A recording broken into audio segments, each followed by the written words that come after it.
गुरु की 3 कड़वी बातें शिष्य के लिए बनी वरदान।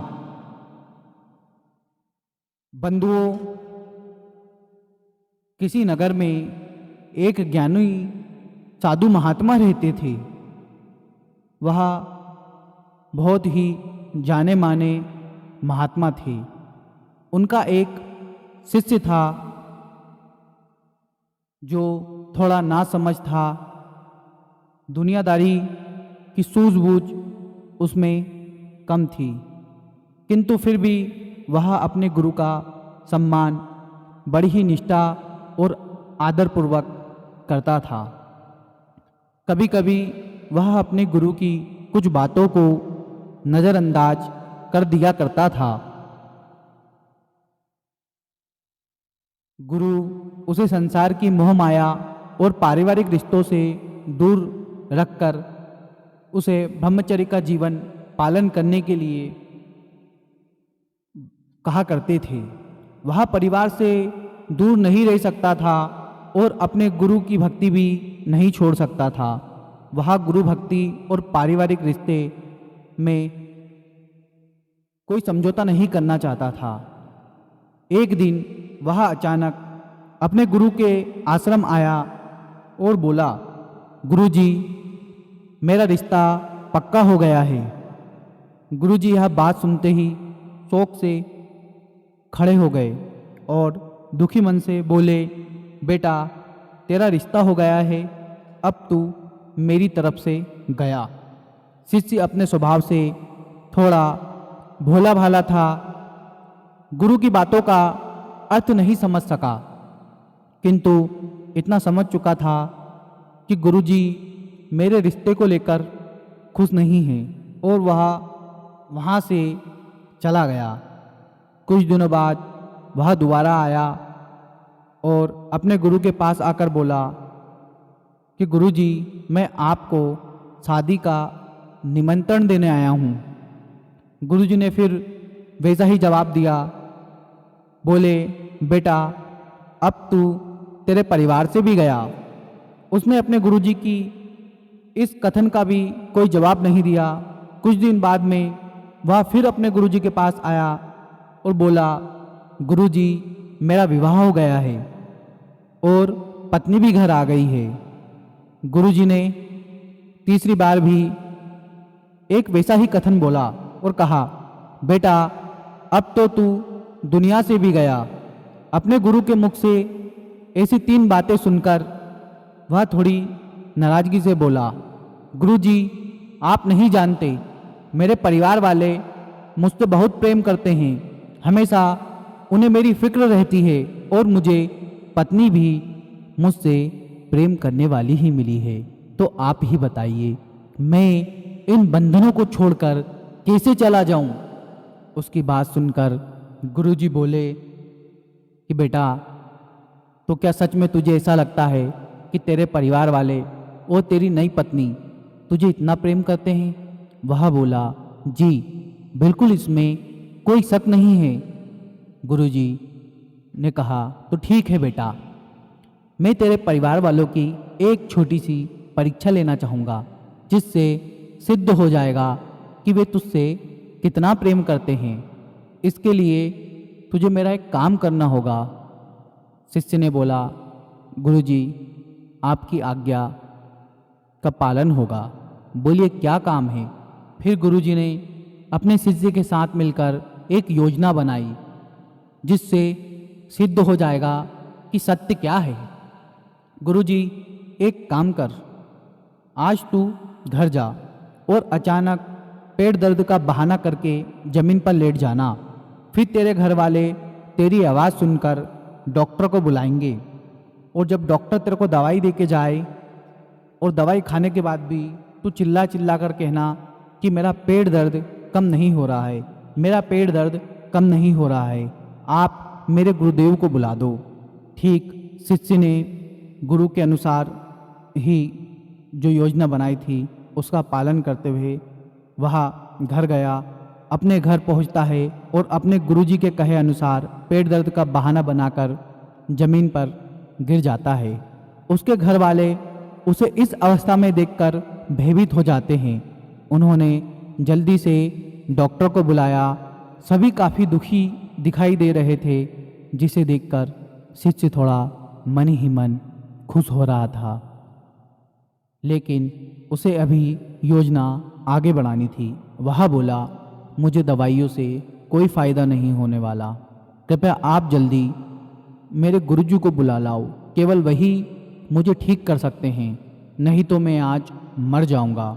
उसके बड़े भाई तुरंत भागकर गए और गुरुदेव को बुला लाए। जैसे ही गुरुजी ने घर के अंदर कदम रखा, उनके कहे अनुसार शिष्य बहाना कर दम तोड़ देता है। गुरुजी उसका हाथ देखते हैं और अपना भगवा रंग के तौलिए से उसे ढक देते हैं और अपने निराश मन से कहते हैं, आप लोगों ने मुझे बुलाने में थोड़ी देर कर दी। मेरा शिष्य अब इस दुनिया में नहीं रहा। मरने की सुनते ही उसके घर वाले खूब जोर जोर से रोने लगे। कोई अपना माथा जमीन पर मारता तो कोई भगवान से उल्टा सीधा बोलता। पूरा परिवार शोक सागर में डूब गया था। घर वालों को ऐसे रोता देख गुरुजी बोले, रुको, रोइए मत, मैं इसे जिंदा कर सकता हूँ। गुरु की यह बात सुनकर सभी ने अपने आंसू थाम लिए और कहने लगे, तो गुरुजी इंतजार किसका, करिए ना जिंदा इसको। गुरुजी बोले, जिंदा तो मैं कर दूंगा, लेकिन ये बताओ इसकी जगह जाएगा कौन? किसी एक को इसकी जगह जाना होगा और यह जिंदा हो जाएगा। सभी घर वाले गहन चिंतन में डूब गए। सभी ने एक चुप्पी साध ली। उनकी चुप्पी को तोड़ने के लिए गुरुजी बोले, माताजी आप सबसे ज़्यादा रो रही हैं, आप क्यों नहीं चली जाती इसकी जगह? माता बोली, नहीं गुरुजी, मैं चली गई तो मेरे पति को रोटी कौन खिलाएगा? गुरुजी शिष्य के पिता से बोलते हैं। तो पिता बोलते हैं, गुरुजी मेरे बाद मेरी पत्नी का है कौन? गुरुजी उसकी पत्नी से बोले, जो अपने आंसू नहीं रोक रही थी। पत्नी बोली, गुरुजी मेरी अभी नई नई शादी हुई है, अभी तो मुश्किल से 15 दिन भी नहीं हुए, भला मैं क्यों अपनी जान दे दूं? मेरी तो दूसरी शादी भी हो जाएगी। सबकी बात सुनकर गुरुजी बोले, तो ठीक है, इसकी जगह मैं चला जाता हूँ। सभी घर वाले खुश हो गए।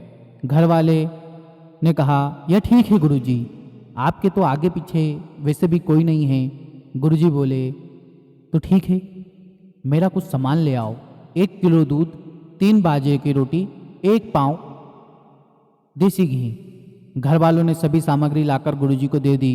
उन्होंने दूध में रोटियां मली और उसमें घी डालकर बोले, अब मैं यहाँ पीऊँगा और मेरे पीते ही मेरी आत्मा इसके अंदर चली जाएगी। घी दूध तो गुरुजी का एक बहाना मात्र था भोजन करने के लिए। जैसे ही गुरुजी ने इसे पीकर खत्म किया, शिष्य का हाथ पकड़कर बोले, खड़ा हो जा। शिष्य जो पहले से ही जिंदा था, मरने का तो केवल एक बहाना था, खड़ा होकर बैठ गया। उसके घर वाले उसे जिंदा होते देख काफ़ी खुश हुए, लेकिन अपने परिवार की नकली खुशी देखकर वह एक गहरे दुख में डूब गया। गुरुजी ने उसके उदास चेहरे को देखा और बोले, तो ठीक है, अब मैं चलता हूँ, नहीं तो यहाँ दम तोड़ दूंगा तो तुम्हें परेशानी होगी। मैं खुद ही चला जाता हूँ शमशान घाट की ओर। गुरुजी जैसे ही जाने के लिए आगे बढ़े, शिष्य ने उनके पैर पकड़ लिए और बोला, कहाँ जा रहे हो गुरुजी? अपने इस भोले और नासमझ भक्त को अपने साथ लेकर नहीं जाओगे?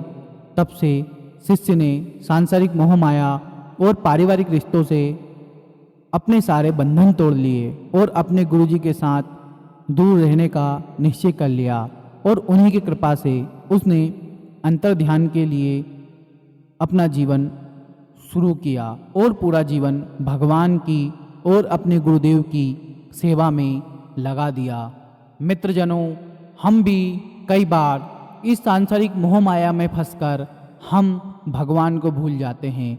हमें लगता है कि हमारे होने से पता नहीं कौन कौन सी घटनाएं घटित हो जाएगी, हम किन किन घटनाओं के लिए जिम्मेदार रहेंगे। यदि कल को हम नहीं रहे तो हमारे बच्चों का क्या होगा, हमारी बीवी का क्या होगा, हमारे भाई का क्या होगा, हमारे पिता का क्या होगा। लेकिन सच तो ये है, इस कहानी के माध्यम से जो शिक्षा मिलती है कि हमारे जाने के बाद, थोड़े समय के बाद, थोड़ा दुख विलाप करने के बाद सारे रिश्ते नातेदार हमको भूल जाएंगे। इसलिए जीते जी खुद को सारे रिश्ते निभाते हुए भगवान की भक्ति में लगा दीजिए। आशा करता हूँ यह कहानी आपको पसंद आई होगी। यदि यह कहानी आपको पसंद आई तो कृपया कर वीडियो को लाइक, चैनल को सब्सक्राइब और कमेंट बॉक्स में अपना उत्तर जो भी आपको लगा देना ना भूलें। मिलते हैं किसी नई कहानी में, जब तक के लिए जय श्री राधे, जय श्री महाकाल।